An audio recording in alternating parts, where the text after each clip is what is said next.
Isang magandang araw mga kabayan, mga kalakotsyera, mga kabeheros. Ito muli si Madam Yula, inyong Madam Dami Lakotsyera. And Happy New Year to all! This 2025, panibagong pag-asa, panibagong mission natin for 2025 na ihatid natin sa ating mga kababayan, Luzon, Visayas, Mindanao. So, welcome to my second vlog for the year 2025. And it was the first vlog was yung video natin dun sa dalawang matanda. So ngayon, it's my second video. At meron akong i-reveal sa inyo ngayon, 2025, tungkol sa totoong pagkatao ng nanay ni Rachel. Kasi nung previous natin na video, ilan-ilan ako mga basang comment regarding sa medyo harsh na comment regarding sa nanay ni Rachel. So ngayon ay ating i-reveal ang, kasi ang nasabi kasi doon, bakit ngayon lang nagpapakita na ni Rachel, bakit siya nagtatago, hindi siya appreciative sa mga nagawa ng Pugong Bihero team sa anak nila. So, actually, hindi totoo yun. So, i-reveal ko ngayon, kasi doon sa video ni Sir Paul sa nakaraan, ay yung before siya nagka-dengue, yung pumunta kami doon sa kina Rachel, ay na-vlog namin ang nanay ni Rachel, pero hindi siya nagpakita, nagtago. So, ngayon ay ipapakita ko sa inyo ang totoong kwento ng ating, nung vlog namin doon sa bundok, kina Rachel. Bakit ganun ang nangyari sa nanay ni Rachel at ano talaga ang totoong nangyari, ang totoong kwento sa buong vlog na iyon. So, hindi kasi, meron kasing meron kayong mga hindi nakita, meron kayong hindi na napanood sa video ni Sir Paul. So, ngayon, nagre-reveal ko, bago ito panoorin yun, ay, so hindi pa po nakapag-like, nakapag-share at nakapag-subscribe na aking YouTube channel, Madam Yula, please, pakihit po ng ng subscribe button at saka like na rin and share my video and pati na rin yung notification bell please. At sa mga lahat po na nag-subscribe na at kay Madam Yula, maraming salamat po sa inyo and God bless us. So panoorin po yung video na ito.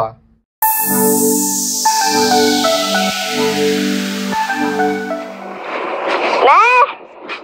Ay ka dito, nandito si Sir Paul. Hello po.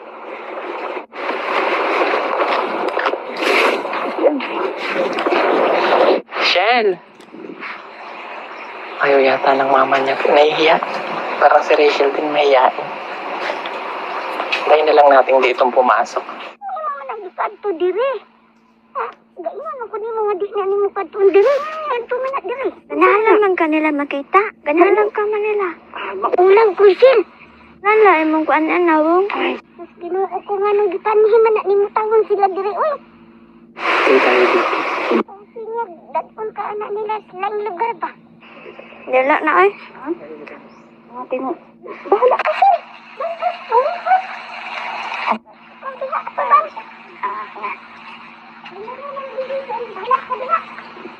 Hindi man madaan si mama. Maulaw. Kaya siya. Marili. Tayo mo kausapin.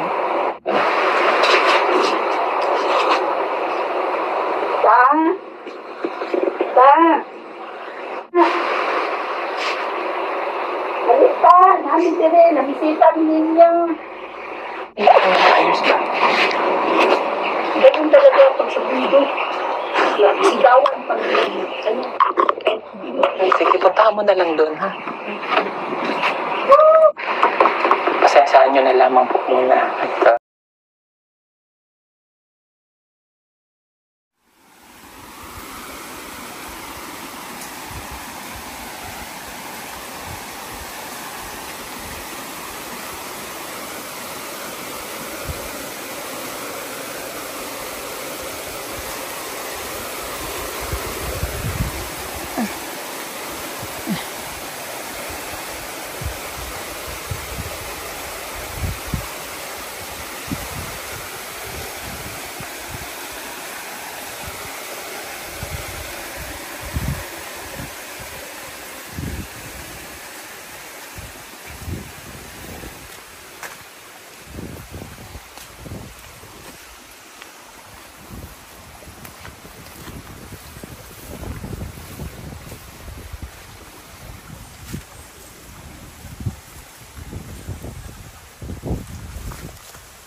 Nakita ko nagtatago.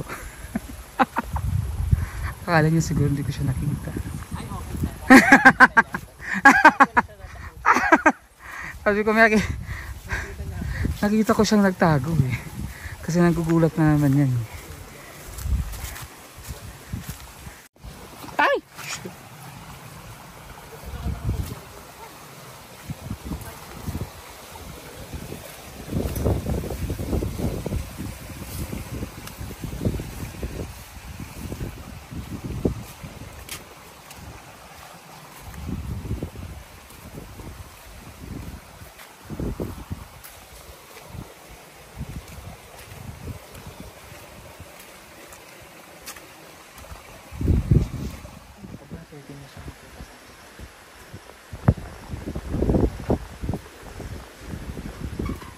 Doon na lang.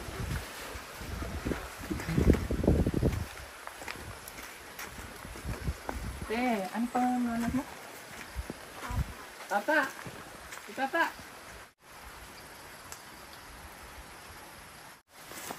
Ako na lang muna kakausap.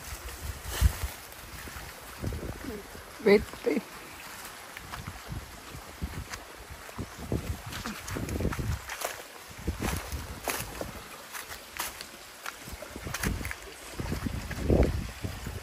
Kita siya. Ito. Si Tata! Si Tata! Kuno dire. Ano ginagawa niyo? Lagi na lang kayo nakasunod sa akin. Bakit ba? Iihi lang ako. Ihi ka rin? Sino ka ba? Diba? Ako lang naman to, si Mother G. Diba? Hindi lang sunod ko sa nanay ni Tata. Ay, ni nanay ni Rachel. Hindi naman Hindi pala nanay ni ikaw. Rachel, hindi pa dumadating. Eh, bakit suot mo yung damit niya? Dahil kasi mainit nga. Bukid to, bukid. Wala akong dalang damit, day. Ano ito yung nanay ni Rachel? Hindi ka na nga. Panira ka Kala mo talaga. nanay ako ni Rachel?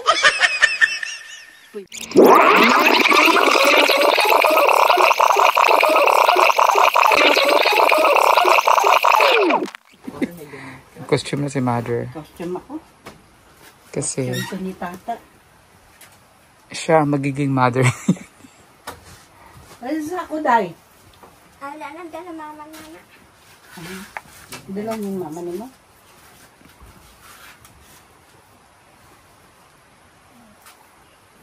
Ayan, parang hindi masyado rin. Dala sundang. Asa tong sundang nga kuan? Sundang nga. Diba? Si bundok yun eh. Galing bundok. Doon sa gate yan. Ay, na pala si Mama. Ma, Mama, Margarita. Miss. Anak gayon. Oo. Wait lang. Hindi ganyan ang boses. Hindi Kunin mo lang. Hindi dapat yung mukha mo may t-shirt pa. Wait lang. Bumalik ka dito, Mother. Sandali. Halika. Hoy. Risa, dire! Wait lang. But ano yung naka ano yung t-shirt na naka ano? Nakatakip yung mukha.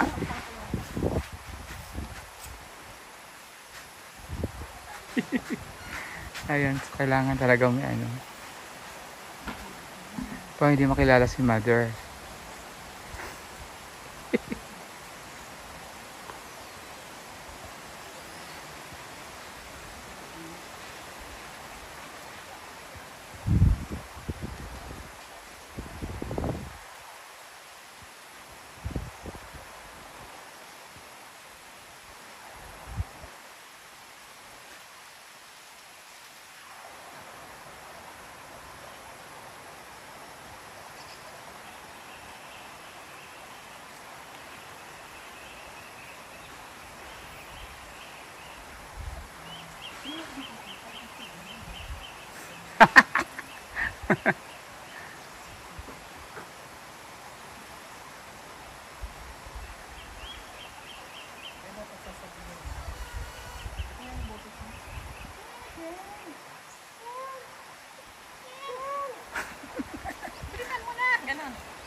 Okay, dito ka muna.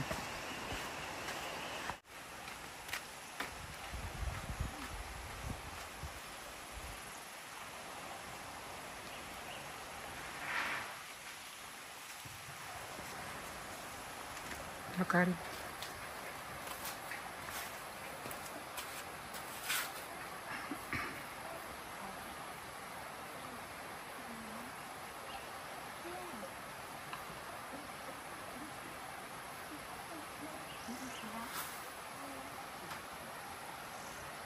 Okay, hinto, cut. Sabihin mo at sabihin mo Manay G, ang ginagawa niyan dito. Wait lang. Sabi mo, anong ginagawa niyan dito? Para magagalit ka. Wait lang. Ready? Go! Okay, ready? 1, 2, again. Usaba. Ready? 1, 2, 3, action.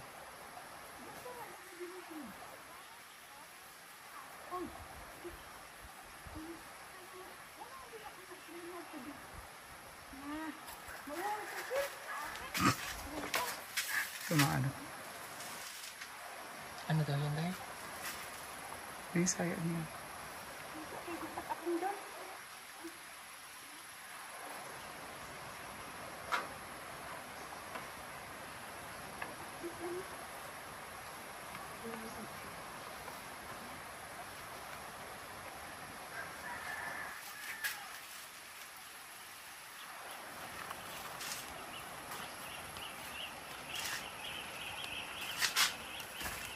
Ayan sila, ayun.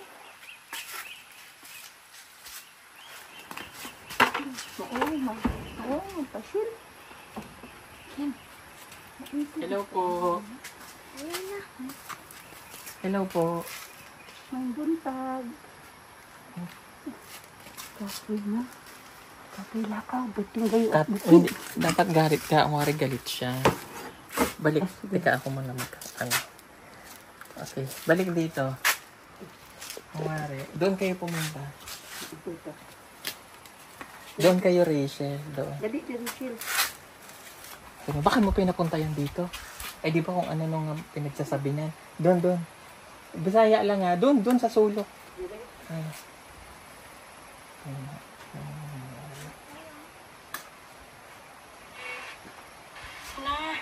Mga pasyul. Okay na na.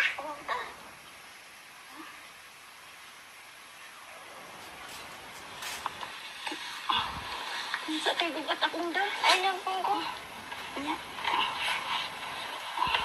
Di ba tayong rilo? Nakarilo siya eh.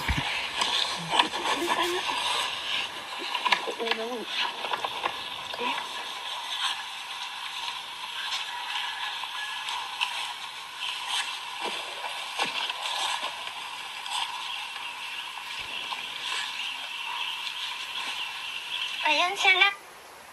Okay. Doon. Okay. Doon kayo. Yan. Sabi mo. Sabihin mo, ayoko magpakita. Ba't mo kasi pinapunta yan? Bisaya lang. Ikaw, wait lang. Sabihin mo, patagal ka naman lang gustong makita. Sabihin mo naman makita. Ayoko nga, huwag kang makita sa inyo. Bisaya ha? Bisayara, day. Wait lang pala.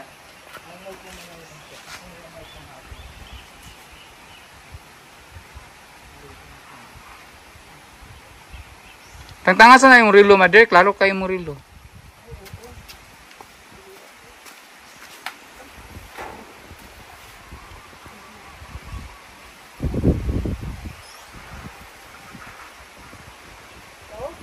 O, game na.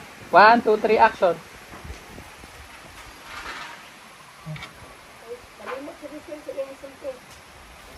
Ikaw sa ingon una. Nauni mo nga. Ngano mo na mo magipari man nimo. Di ba ginaanti ka ngayon na di ko Yung boses mo iba yun. Okay, wait lang ha. Kami muna. Wait lang. Huwag muna kayo. Parang si Rachel din mahihain. Antayin na lang natin ditong pumasok. Ano? Okay, game. Kayo naman. Ready? 1, 2, 3.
Yung baka boses niya.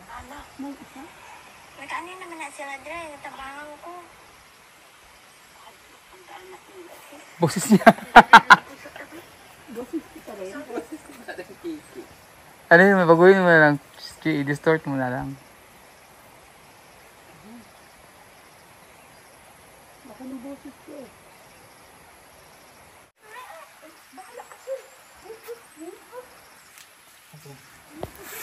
Tapos, kuha natin siya. Hindi mo nang decision, bahala ka diba?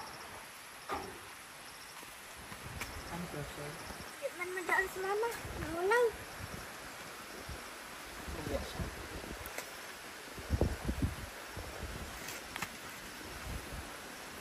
Akala ko ba pwede na siya makita?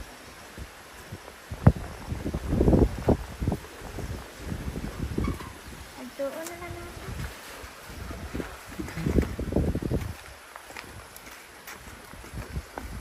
Ano pa ang anak mo? Tata! Si Tata!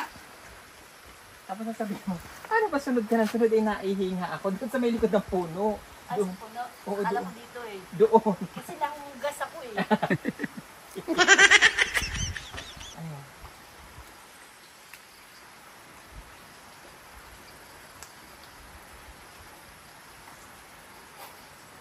Diyan. Diyan sa may likod ng puno. Diyan, magtago ka diyan. Dito. Yan, tapos naihi ka pala. Yan. Okay. Ako na lang muna kakausap. Wait, wait.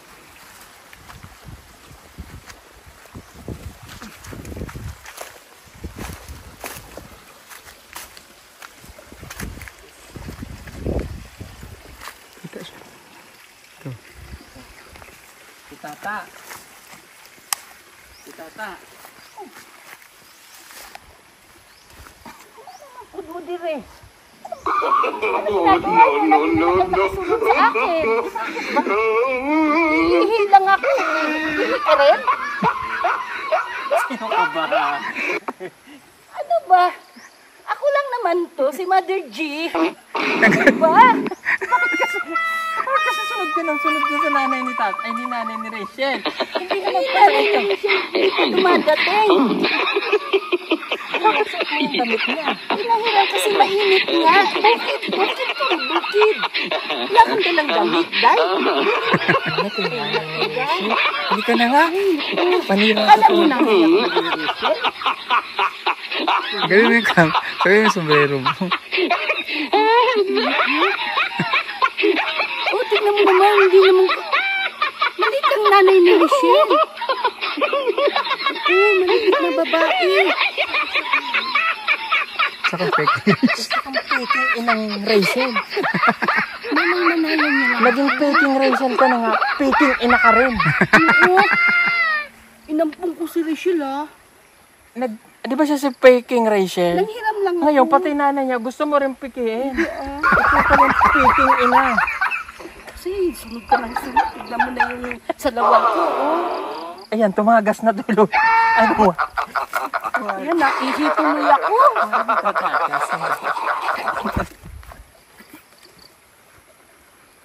Tingnan mo kalokohan, no? Itago mo sa likod. Ayan, kumari na. Bigla ka na lang. Ay, babas na lang. Tumagas na sa'yo. Uy, madam, tumagas na eh. Kasi ikaw, may sunod ka ng kusog to yan. Umihi tuloy ako. Alam mo. Ayan. Malis na nga kayo. Walang hinapalaw tayo. Ba? No.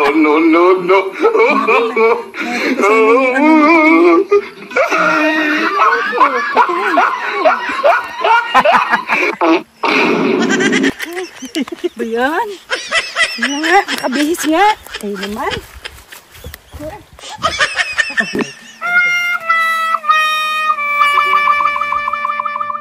It's a prank! Ayan. So, na-prank tayo lahat doon, di ba? So actually, ang plano talaga nun ni Sir Paul was, after that, i-reveal namin yung prank. Kaya lang, nagkataon lang na dengue siya a day after that. So, hindi na namin nasundan yung hanggang sa, na siya, sabi na lang namin, i-reveal na lang namin si nanay. Kasi pumunta siya dito, nagkataon na dito si mama niya last December.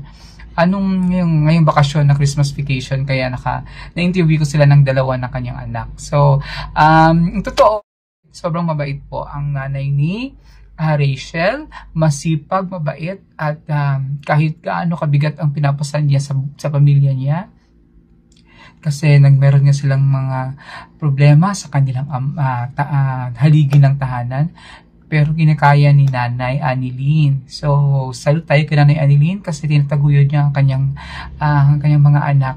Kahit sobrang payat niya na, nag-uuma pa rin siya, sinasangga niya kung ano man yung mga problema regarding sa kanyang anak at sa kanilang haligi ng tahanan. So, salute tayo kay Nanay Annilyn at sobrang bait niya ni Nanay Annilyn. So, mali po yung niyo na hindi siya appreciative. Very appreciative siya. Nagkataon lang na every time na umaakit tayo dun sa bahay nila, sa bundok, wala siya kasi nasa may ginagawa siya.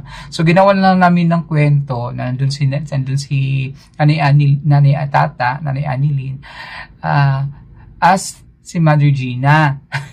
Si Mother na lang yung ginawa ni Paul na Mother para lang may kwento kami doon. Pero actually, to prank you all, pero actually may plano talaga noon na i-reveal yun. Kaya lang yun nga, nagkasakit lang si Sir Paul. So, ayan ang ating vlog as of this moment. So, antabayan nyo ba ating mga update dito sa Negros kay Mona Lisa at sa kay Nanay Nene at sa ating mga iba pang mga vlog natin dito sa Negros Oriental. At ang mga packages na dumating na dito, meron na tayong 4 packages na dumating dito. So, iisipan namin kung saan namin ibibigay yung mga packages na yun dito sa Negros sa mga talagang deserving na bibigyan. So, thank you so much sa ating mga sponsors na nagpadala ng mga packages dito sa Negros. More blessings pang dating sa inyo this 2025. Ayan. So, thank you sa panonood nyo. And so, huwag kayong mag-bash kay Nanay Annilyn, kay Nanay Tata. Kasi, actually, dapat ipurihin natin siya. Dapat i-lift natin siya kasi napakano niya, ulirang ina sa kanyang mga anak. So, thank you and have a great day sa ating lahat. And God bless us all. At see you in our next vlog kasama si Sir Paul at the rest of PB team. Bye-bye!